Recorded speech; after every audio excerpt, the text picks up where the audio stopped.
Today we are going to discuss one of important systems of our body, digestive system. Now our body performs different functions daily. For example, our heart contracts 24 hours. We have to take respiration. Our body has to move from one place to another place. So all this work which our body is performing needs energy. So energy that we need comes from the food that we eat. Now food, whether it is from plant source or the animal source, we take that food for the purpose of getting energy for performing different functions. Now there is a problem. The food that's available to us is in such a form that our body cannot utilize it. Basically the food available is in the form of large molecules, and our body utilizes very small molecules of the food. Now what does the digestive system basically does? It breaks down the larger molecules of food into the smaller molecules, and this process is called as digestion. Now but for the digested food to be utilized by our body, it has also to reach our blood. Here again, digestive system not only provides a route for the food to reach our body, but it also transports it to the blood. And this passage of smaller molecules of food into the blood as well as into the lymph is called absorption. So in a nutshell, we can say the purpose of the digestive system is to provide us a continuous supply of nutrients, electrolytes and water. Water is also essential for our body. So there's all these three things, nutrition, electrolytes and water, these are provided us by the digestive system by two main processes, digestion and absorption. Now if we see the functions of the digestive system, there are basically two main functions which we already discussed. One is digestion and second is absorption. Now digestion can further be divided into two sub-processes. One is the movements, second is the secretions. Now by movements we mean the movement of the food from mouth to the esophagus, from esophagus to the stomach and from stomach to the intestines. Unless and until food does not move within our digestive system, it cannot be digested. For example, if we take the food into the mouth and it stays in the mouth, it cannot solve the purpose. Or from the mouth, if it goes into the esophagus and does not move ahead into the stomach, it cannot be acted upon by the digestive juices of the stomach. So the movement of food from the mouth through the intestines, through the stomach, through the all parts of GIT is very important. Second thing which is very important for digestion is the secretion of the various digestive juices. Secretions, they contain different enzymes which finally cause the digestion. For example, when the food reaches the stomach secretes certain digestive enzymes that act upon the food and digest the food. Similarly, when the food moves from the stomach, goes into the intestines, intestines secrete different types of secretions, different enzymes which also act on food, and finally these two processes, movements and secretions, they accomplish the process of digestion. So in the nutshell, if we see the overall functions of the digestive system, these are: number one, ingestion of the food; second, movement of the food through different parts of the digestive system; third, secretion of various enzymes for digestion; fourth is the digestion of food; fifth, absorption of food; and finally whatever is left out which is not useful for the body will be eliminated, and that process is called as defecation, and this is also the process function of the digestive system. Now if we discuss the movements, various movements take place in the GIT, but they can be divided on the functional basis in two types. One is the propulsive movement, second is the mixing movement. Propulsive movements are those movements which cause food to move forward from one part of the digestive system to the other. Second type of movement, functional type of movement, is the mixing movements. Mixing movements help mix the food with different secretions inside the GIT. The propulsive movement, basic propulsive movement of GIT is peristalsis. Peristalsis may be defined as the wave of contraction followed by wave of relaxation which travels in analward direction. Peristalsis is basically a wave of contraction that moves always towards the analward direction, that is from the mouth towards the anus. What happens in the peristalsis? First, that a contractile ring is formed around the gut, and that contractile movement then moves forward and also carries the food along with itself. It's like putting your finger crossed across a tube and then pushing the tube forward. Whatever will be the contents in the tube, that will be propagated forward. This is the peristalsis. Like the diagram I have shown here, you can see how the peristalsis takes place. One more thing which is important related to the peristalsis is that this movement is always in the analward direction. That is, peristalsis takes place from mouth towards the anus. It cannot be in the reverse direction, that it does not move towards the mouth under normal circumstances. Now let us see the second function, that is secretions. So many different secretions take place in our GIT. Let us start from the mouth. In mouth, there is a secretion called saliva, and this is secreted by glands called salivary glands. Then we will come to the stomach. In stomach, there are two very important secretions. One is the acid, second is an enzyme called pepsin. Liver is an organ of the accessory organ of the digestive system which secretes a secretion called bile. Another accessory organ of digestive system is pancreas. This pancreas secretes a cocktail of enzymes, so many different types of enzymes which are very essential for the digestion of the food. In fact, the enzymes present in the pancreas digest all types of food. That is, if we divide the food, it can be divided into three categories: carbohydrates, fats and proteins. Pancreas has the enzymes for all the three groups: enzymes for the digestion of the fats, enzymes for the digestion of carbohydrates, and enzymes for the digestion of proteins. One more secretion which is very important in the digestive system, in the gastrointestinal tract, is mucus. There are so many glands in our digestive system from mouth to anus that secrete mucus. There are single cell glands as well as compound glands that secrete mucus. Mucus is a very important secretion in digestive system. It performs the function of protection. It lubricates our digestive system so that it saves it from abrasions, tear and action of different enzymes. Now you can see the secretions in the nutshell. Various enzymes, these are secreted by digestive system: HCl, acid, bile. These three secretions, enzymes, acid and bile, they aid in digestion. Then another secretion is the mucus, and this, as I said earlier, is the protective secretion. Now we will see the enzymes that are present, that are secreted in our digestive tract. Let us start from the mouth. Salivary amylase, this is the enzyme present in our saliva. Pepsin, this is an enzyme, proteolytic enzyme. It digests the proteins and it is secreted by the stomach. Then trypsin, chymotrypsin and carboxypeptidase. These are three proteolytic enzymes that are secreted by the pancreas into the intestines. Pancreas also secretes pancreatic lipase. These enzymes digest the fats, and pancreas also secretes pancreatic amylase. This enzyme is required for the digestion of carbohydrates.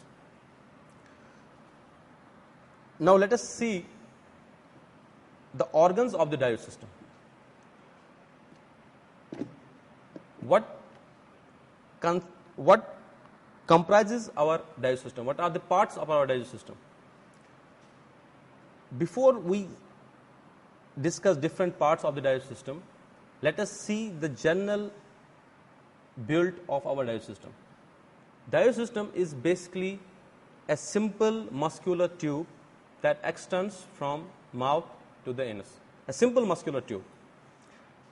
There are also certain accessory organs that are associated with it.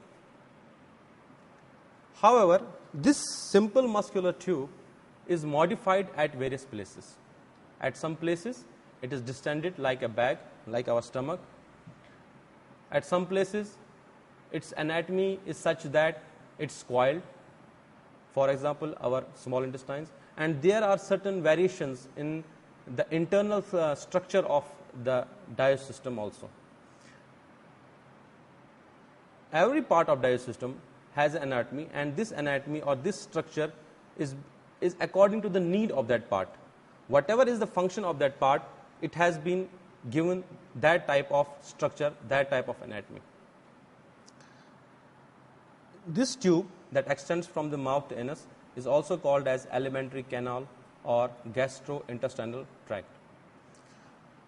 Now, the organs of the digestive system, these can be divided into two groups: primary digestive organs and the accessory digestive organs. Let us first see what are the primary digestive organs. First, mouth, then pharynx. Pharynx is basically a funnel shaped structure that is just behind the mouth. Then esophagus, it's a tube that connects the pharynx with the stomach. It's just behind our sternum. Then stomach, it's the bag like structure. Small intestines, the tube like structures coiled, and finally the large intestines. Small intestine can be further divided into three parts. The first part of the small intestine is called the duodenum. It's in the shape of an inverted C just after the stomach. Then comes the jejunum, and finally the last part of the small intestine is called ileum. Similarly, large intestine can be divided into certain parts. The first part, where the small intestine joined the large intestine, is called cecum. It is an expanded structure. Then ascending colon, the large intestine that goes in the upward direction, transverse colon, descending colon, sigmoid, rectum, and anus. What are the accessory digestive organs?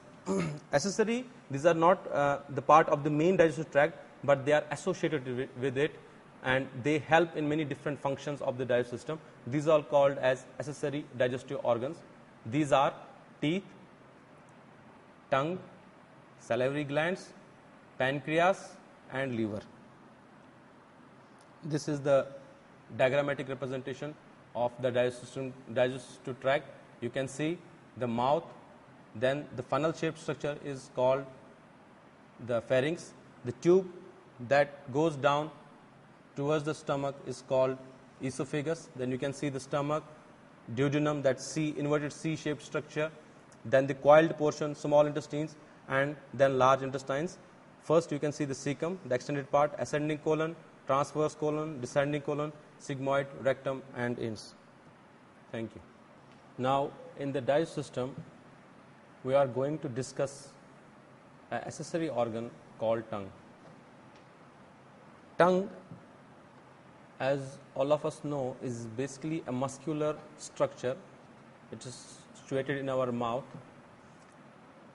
It's whole muscle, and it's covered by a mucous membrane.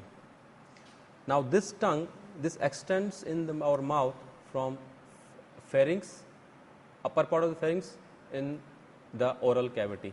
So it can be divided into two parts: pharyngeal part, the part of the tongue that lies in the pharynx, and the most of the tongue that remains in the mouth is called the oral part. So we can say there are two parts of the tongue, oral part and pharyngeal part, and both these parts are separated from each other by a V-shaped sulcus. Sulcus means a groove, and this sulcus is called sulcus terminalis.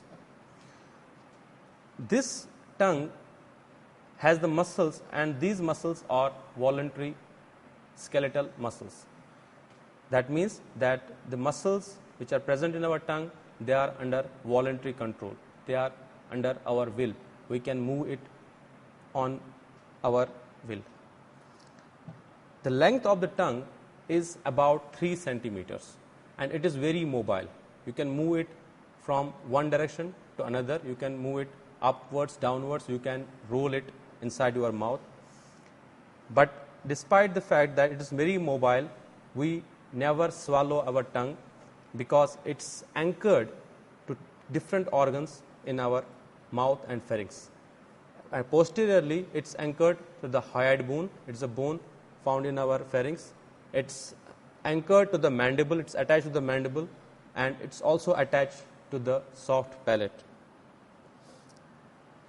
Tongue can broadly be divided into three parts: the root, the posterior part that is in the pharynx, body, the main portion of the tongue, and the tip. The body of the tongue has two surfaces: the superior surface, which is also called as dorsum, and the inferior surface of the tongue, which is usually very smooth. If you roll your tongue upwards, you can see the inferior surface of the body of the tongue. You must have observed your tongue on a mirror, and you have seen that it's very rough from on the dorsum, on the superior surface. This roughness of the tongue is basically due to the projections which are present on the mucous membrane of the tongue, and these projections are called as papilla of the tongue, and these papilla give tongue the characteristic roughness. These papilla are of three types. First, circumvallate papilla. These are the largest of the papilla found in our tongue.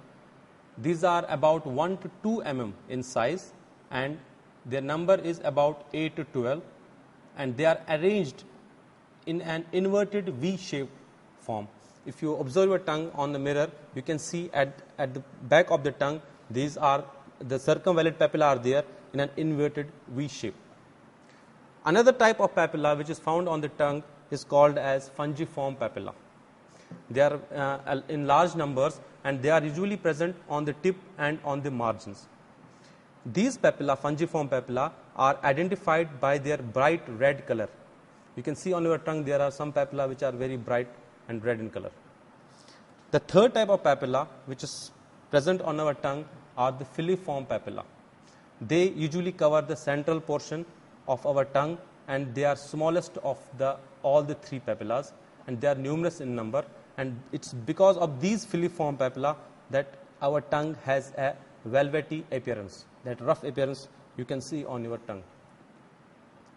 Here you can see the diagram of the tongue showing the fungiform papilla on the tip and the margins, the filiform papilla, and the largest circumvallate papilla in the V-shaped form at the posterior of the tongue. Now, what are the functions of the tongue?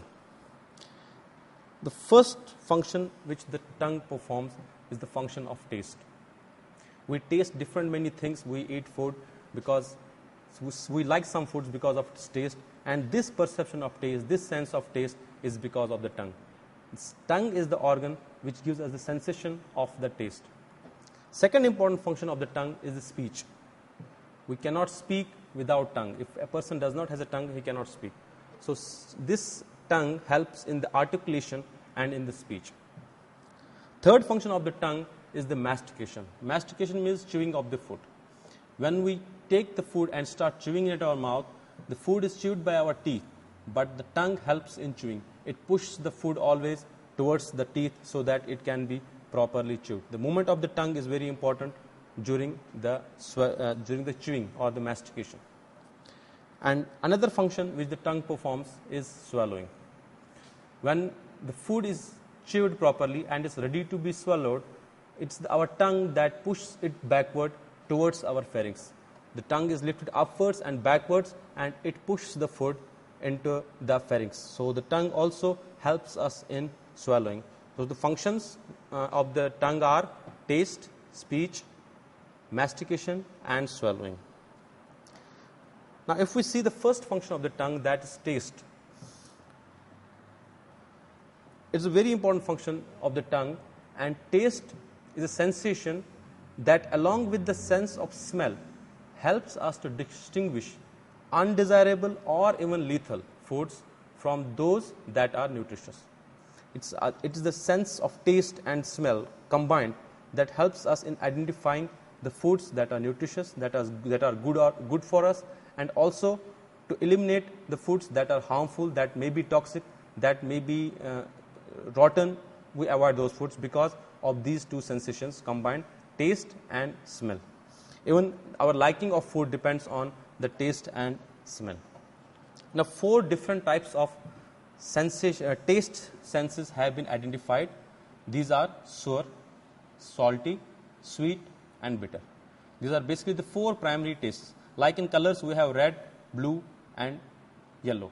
From these 3 colors, red, yellow and blue, you can make hundreds of colors. Similarly, these 4 primary tastes of the tongue, sour, salty, sweet and bitter, we can appreciate thousands of tastes. All the tastes, in fact, are the combination of these 4 elementary tastes. Now, the taste sensation is basically the function of the taste buds. Tongue is basically a muscular structure. It is covered by the mucous membrane. So, how it perceives the taste? Taste is perceived because of the taste buds that are present in our tongue. The papilla in our tongue, which we mentioned earlier, they contain the taste buds. Taste buds are in fact located on those papilla, except from the filiform papilla. All other papilla have the taste buds. Taste buds are present there. Additionally, there may be taste buds in the on the soft palate, in the epiglottis, and sometimes even we have taste buds in the proximal esophagus also. So it's because of these special sensory organs called taste buds that we appreciate the taste, that how our tongue appreciates the taste, because of the taste buds. Now, if we examine a taste bud, it's basically composed of about 50 cells which are modified epithelial cells. And among these 50 cells, most of the cells are the supporting cells, and very few cells, these are called as taste cells. These are the cells, special cells, nervous cells, which examine or which appreciate the taste. Now, these cells, these taste cells, which are surrounded by the supporting cells in a taste bud, their tips are arranged around a small pore called the taste pore. Their tips are arranged in a circular fashion around a pore.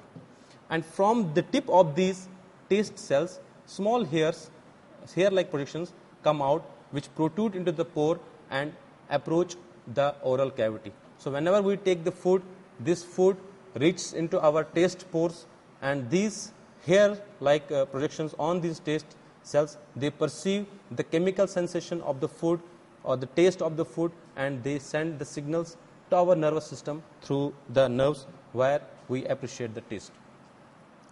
So here you can see the taste bud within the muscles of the tongue. You can see the supporting cells and then the taste cells. There are small hair-like projections coming out of the tips of these cells, and they are all arranged around a small pore called the taste pore. So because of these taste buds, the tongue performs the function of the taste. This is a very important function of the tongue. Thank you.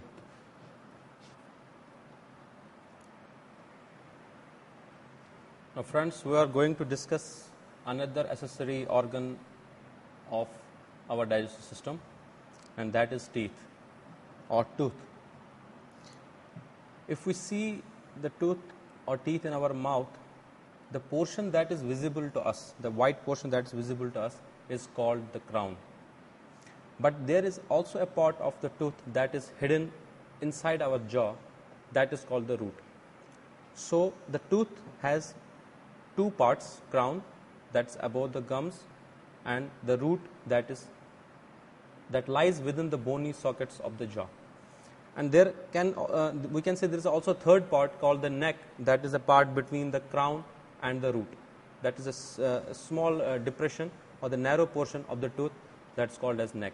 So the tooth can be divided into crown, the portion that protrudes out from the gum into the mouth; root, the portion that lies within the bony socket of the jaw; and the neck, that is the collar between the crown and the root. Now, if we cut our tooth in a sagittal section means when we cut in this direction of our body, we can see different layers in a tooth. The outermost layer is called the enamel. Now, this is the outer surface of the tooth, and it is the hardest part of the tooth. This part, enamel, which covers the tooth, the outermost layer, this is the hardest part of the tooth, and this is resistant to the acids, to the chemicals, and even to the mechanical pressure. This is basically this layer which protects our tooth and makes our tooth very hard. Now, inside this layer, enamel, is the another layer called dentin. This dentin forms the main body of the tooth, and its composition is almost similar to the bones of our body. So this is also hard, but not as hard as the enamel. So outer layer enamel, then the second layer of the tooth is dentin. Inside this is the pulp or the pulp cavity. There is a small cavity inside our tooth which is called as pulp cavity, and this pulp cavity contains connective tissues, nerves, blood vessels, everything. Basically, blood supply and the nerves are present in the pulp. That's why you have seen that whenever there is some cavity in our tooth, unless and until it does not reach the pulp, we does not feel any pain, because the nerve fibers are located in this pulp. Another layer which we can see in the cut section of the tooth is called the cementum. Cementum is basically a bony substance which lines the tooth socket and holds the tooth in place. You can see this in the diagram. This is a cut section of the tooth. Here you can see the outermost layer, the enamel, the hardest part, then inside the dentin, which resembles composition to our bones and forms the main body of the tooth. And then the third is the pulp, the innermost layer is a pulp cavity. It contains the nerves which makes our tooth sensitive, and blood vessels that provide nutrition to our bones, to our tooth also. And then you can see this layer that holds the tooth in the socket called the cementum. Next thing which we are going to discuss about our tooth is the dentition. In our lifetime, we develop two sets of the teeth.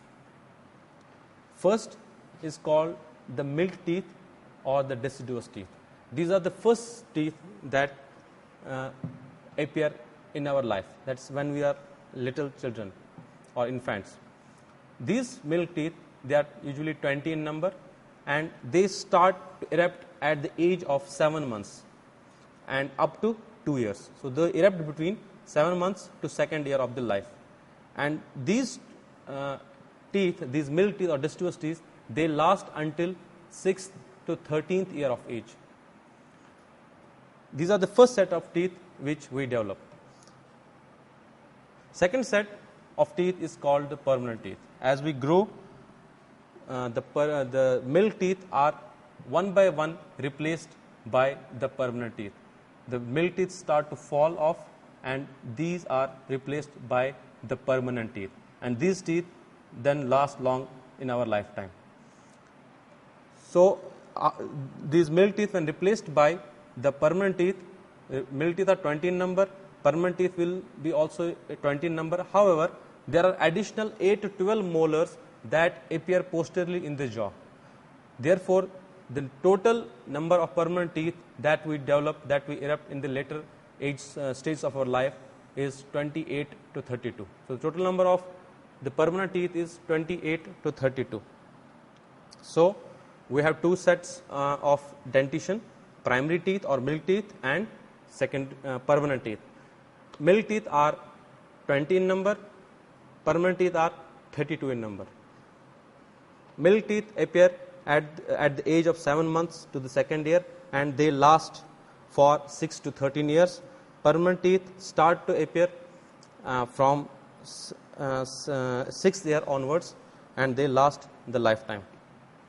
Here you can see here I have shown you the permanent set of teeth. The teeth in the middle will start from the middle of our mouth, central incisors, then beside the central incisors are the lateral incisors, then canines, then first premolar, second premolar, first molar, second molar, and third molar.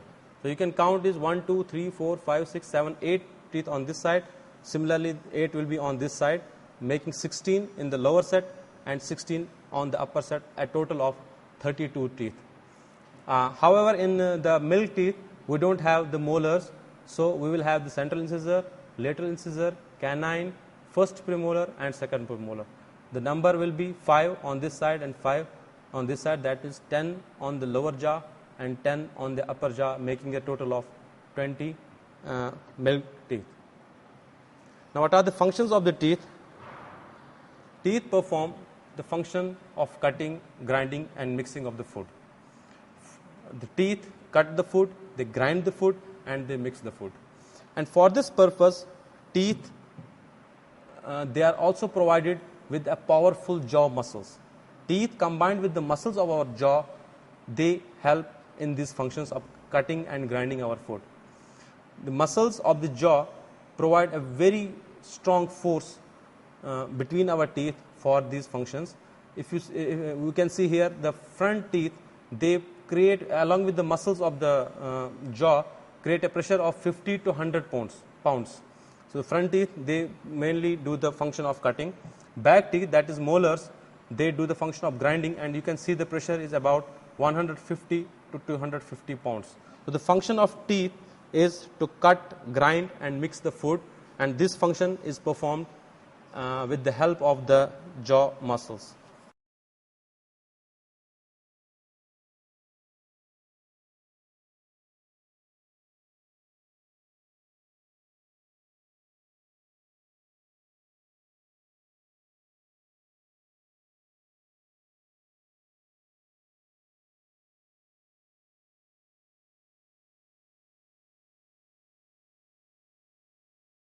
Next is heart failure. If there is inadequate cardiac output is to meet the demand, that is, the cardiac output is inadequate to meet the demands, this condition is called heart failure. It is mainly due to the left ventricular insufficiency. If the left ventricle is not pumping enough, blood backs up into the pulmonary circulation. Then elevated pressure causes an increased loss of plasma to the interstitial fluid and fluid of the legs, leads to a congestive heart failure. If severe, can cause pulmonary edema, that is, fluid fill in the air spaces. Cardiomyopathy, that is, cardiac muscle degeneration and fibrosis is known as cardiomyopathy. It leads to again cardiac failure. Now, hypertrophic cardiomyopathy is thickened left ventricular walls. Now, if any damage to the conducting pathways, it causes a heart block, often shows an abnormal ECG. Tachycardia, that is, tachycardias is another condition. Then coronary artery disease, that is, the coronary arteries are the arteries which supply nutrition to the cardiac muscle, can cause, sometimes there may be chance of coronary ischemia, that is reduced blood flow to the heart, and it is mainly due to the atherosclerosis, mainly that is plaques caused by the fatty deposits inside the vessel causing a narrowing of the artery.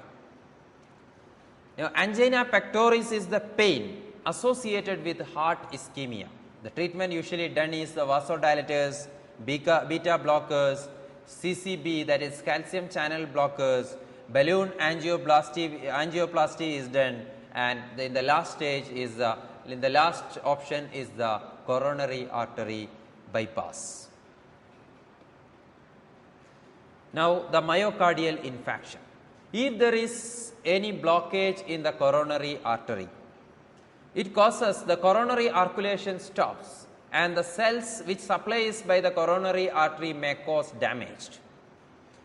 It is due to usually it is seen, the cases were usually with thrombosis.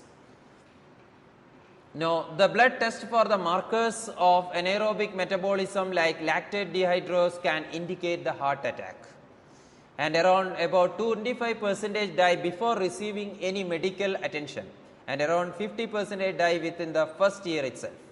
Women have fewer myocardial infarction, but their mortality rate is higher. The recent evidence indicated that men and women have different kinds of this disease.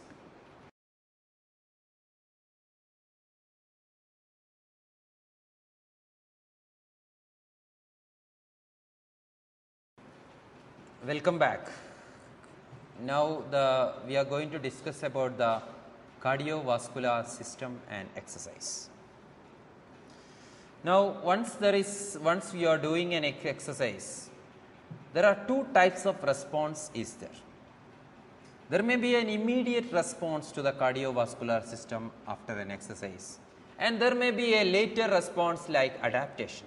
So, there are two response, the cardiovascular response for an exercise can be divided into two, an immediate response and a adaptation.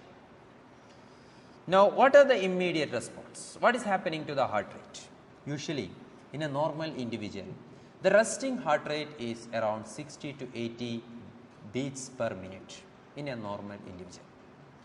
But once you see in an endurance athlete, a person who is doing the exercise regularly, especially the endurance training, his heart rate is usually a little bit low.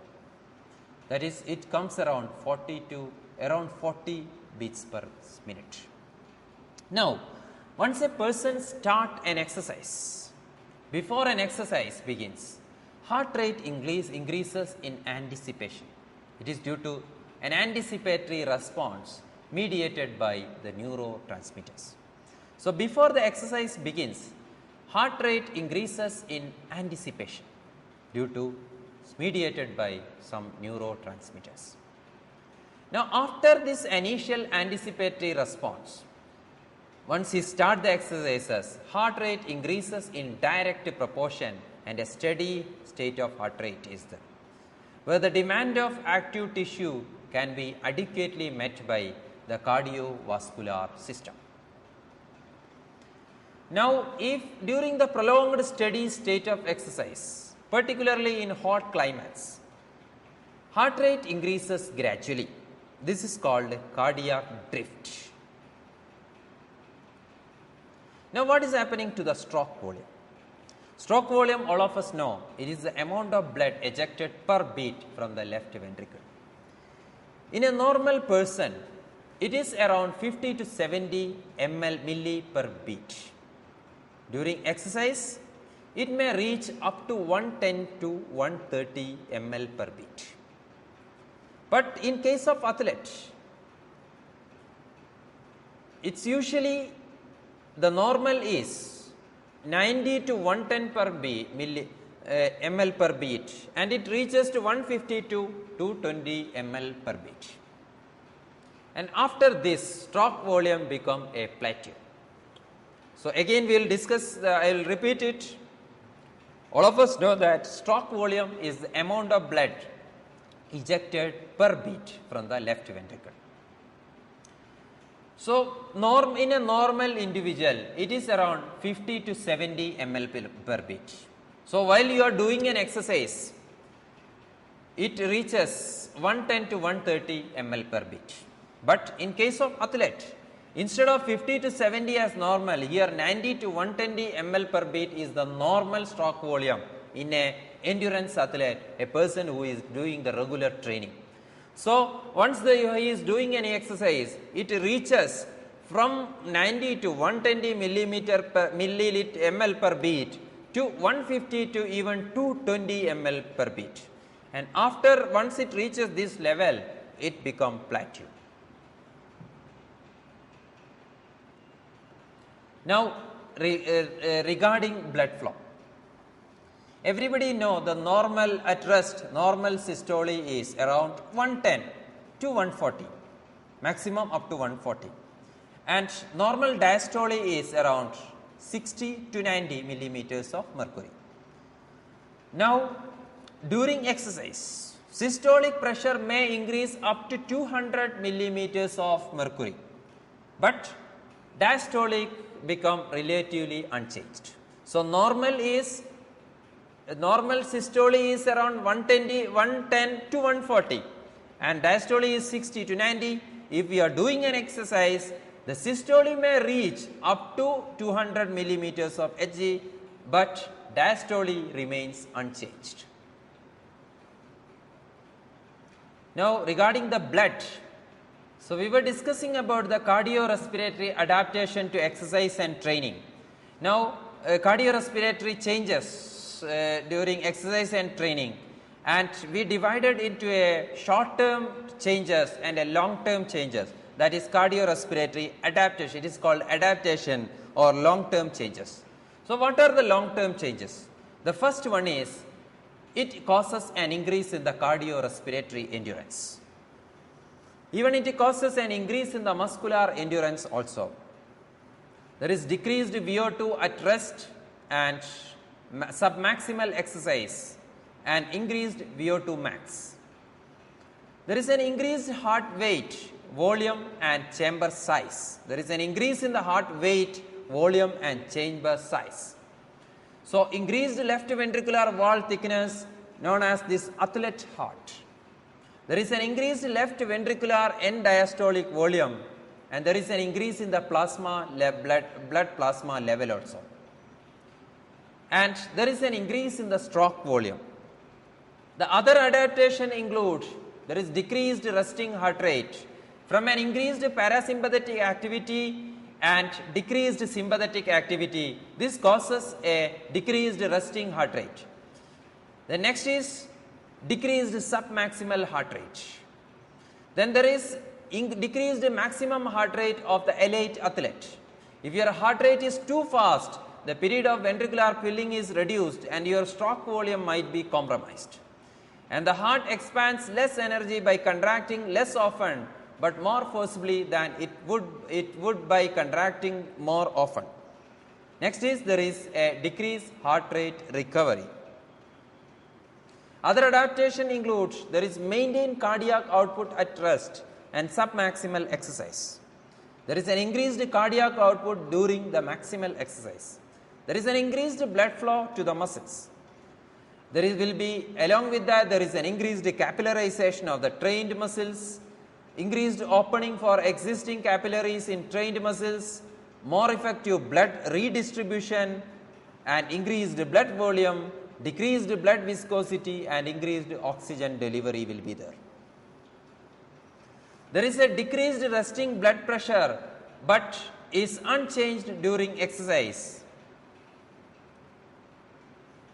Other adaptations include there is an increased blood plasma volume and is greater with more intense level of training. That is, it is maybe due to an increased release of antidiuretic hormone or increased plasma protein which helps to retain blood fluid, or increased red cells RBC volume and decreased blood viscosity. There is what are the cardiorespiratory adaptation from anaerobic training? If you are giving an anaerobic training or anaerobic exercise is the exercise where the oxygen is not much used. So, due to anaerobic exercise, cardiorespiratory endurance won't change much. There is only a small increase in cardiorespiratory endurance. There is a small increase in VO2 max also. There is a very small increase in stroke volume. These are the adaptations to an endurance exercise. Now, if you are doing a resistance training, what are the adaptations? The first one is a small increase in left ventricular size. There is a decrease in resting heart rate. There is a decrease in submaximal heart rate. There is a decrease in resting blood pressure is greater than from the endurance training. Resting training has a positive effect on aerobic endurance, but aerobic endurance has a negative effect on strength, power and speed. Now, what are the factors affecting the adaptations to anaerobic training? The first thing and the most important thing is hereditary. Hereditary account between 25 to 50% of the variance in VO2 max values. The second one is age. There is a related decrease in VO2 max might partly result from age-related decrease in the activity level. Gender plays a 10% cause a 10% difference in VO2 max. That is, VO2 max values is of male and female, there will be a 10% difference is usually seen. And the greater specificity training for a given sports activity, greater the improvement of the performance. There will be responders there will be large improvement, and non-responders there will be a small improvement or no improvement among the group of people who experience identical training. So, there will be an individual differences, there will be a group of people who respond positively, and there will be a group of people which we can call them as non-responders. There won't be any improvement by even if you are giving the same type of training.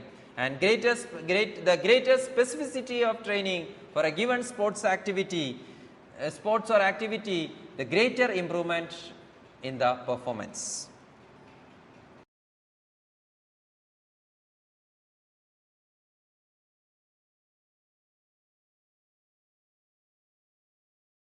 Welcome back. In this session, we will be discussing about the lymphatic system and lymph. All of us know that the lymphatic system is a part of immune system. It's comprising a network of conducts called lymph vessels that carry lymph unidirectionally towards the heart. So, lymph vessels carry lymph unidirectionally towards the heart. So, lymphoid tissues are found in many organs, particularly in the lymph nodes and in the lymphoid follicle associated with digestive system such as tonsils. Now, lymphoid tissue or lymphoid structures, it takes away the excess fluid from and around the cells and return to the blood. So, once the fluid is around the cell, it is called a tissue fluid, and once this fluid comes inside the lymphatic system, it is called as lymph. What are the functions of lymphatic system? The first function is it removes the excess fluid from tissues, and this excess fluid will be returned to the blood. The lymphatic system produces antibodies and lymphocytes. It clean and filter the body fluids. It transport the absorbed fat from the intestine to the blood. So, these are the functions of a lymphatic system: removal of the excess fluid and returning that fluid to the blood, production of the antibodies and lymphocytes, cleaning and filtering of the body fluids, and transportation of the especially fat from intestine to the blood. Now, what are the composition of lymph? That is the first thing is the protein. The lymph includes protein is there, fat is there, antibodies are there, lymphocytes and waste products are there in the lymph. The protein, its concentration is bit low when compared to the plasma. The concentration is lower than that of plasma, but place to place the concentration varies. And the second one is the fat. The fat is actually absorbed from the intestine and it is given to the blood. Then antibodies, lymphocytes and waste products are also seen in the lymph. Lymphatic system, it consists of lymph capillaries are there, lymphatics are there, lymph nodes are there, and lymph ducts are there. Now, what are lymph capillaries? Lymph capillaries are almost like blood capillaries, but it is larger in diameter and more permeable than blood capillaries, and it is seen all over the body. And the main function is it removes the excess fluid from and around the cell, and it prevents the edema. So, these lymph capillaries remove the excess fluid and drain into the large vessels called lymphatics. Lymphatics is the next stage of the lymph capillaries. It resembles the vein. Why? Because the presence of the walls. So, these walls prevent the backflow of the lymph, and throughout the length of the lymphatics, there are lymph nodes are present. Lymph nodes can be seen throughout the length of the lymphatics. Now, the lymph nodes, these are small oval structures seen throughout the lymphatics. It's having afferent and efferent lymphatics are there. Lymph node is having afferent and efferent lymphatics, and its size is from 1 to 2.5 millimeter. Lymph will passes through many lymph nodes before returning to the blood via lymph duct. So, from the lymph nodes, it passes, then it reaches through the lymph duct. Lymph duct, there are two lymph ducts can be seen in the body, human body. These are right lymphatic duct and thoracic duct. Right lymphatic duct, it carries lymph from right side of the head, neck, cheek and right arm. That is, right lymphatic duct carries lymph from right side of the head, neck, cheek and right arm, and it opens to the subclavian vein. So, this lymph will be transferred to the subclavian vein. And there is thoracic duct. Next lymph duct is the thoracic duct. It drains lymph from left side of the head, neck, cheek, left arm and the whole abdomen and legs, and it drains into the left subclavian vein. Now, what are the functions of the lymph nodes? It clean and filter the lymph before returning lymph back to the blood, and it produces lymphoids and antibodies. These are the functions of the lymph nodes. Now, what is the structure of lymph nodes? It's having an outer cortex and inner medulla, and both outer cortex and inner medulla contain lymphocytes. Some lymphocytes become detached and passed out of the nodes and transported to the blood. As the lymph passes through the nodes, the lymphocytes and antibodies clean the lymph and remove anything which is likely to harm the body. Now, in case of any infection, the lymph nodes become very active. This causes swelling of the lymph nodes and it becomes severely painful. So, there are different types of lymph nodes are present. There are different levels. The first one is the occipital nodes. It is seen at the back of the neck. Then second type of lymph nodes seen is the submandibular nodes. This is seen on either side of the lower jaw under the mandible. So, there is occipital nodes are present at the back and nape of the neck. Next one is the submandibular nodes are present on either side of the lower jaw under the mandible. The third type of the third site where the lymph nodes are present is the cervical nodes. It is seen on either side of the neck, superficial to the cervical, upper neck, below the ears, deep cervical and middle to the lower neck. Then there are axillary nodes are present. Axillary nodes are seen at the armpit, and it drains lymph from upper arm and upper chest area. And the other lymph nodes are, there are supratrochlear nodes are there. It is seen at the folds of the elbow. Seen at the folds of the elbow and drain the lymphs from the lower arm. There are abdominal nodes are there. It passes the lymph to the base of the thoracic duct. There are inguinal nodes are present, found in the groin, and it drains lymph from the upper leg and the pelvis. There are popliteal nodes seen at the fold of the knee. It drains the lymph from the lower leg. So, lymph nodes are present at this region. It may be occipital nodes, it may be submandibular nodes, there are cervical nodes, there are axillary nodes, there are supratrochlear nodes, there are abdominal nodes, there are inguinal nodes, and there are popliteal nodes. Now, sometimes this lymphatic may get obstructed. So, what is the function of the lymph? It removes the blood from the cells, that is extra blood from the cells.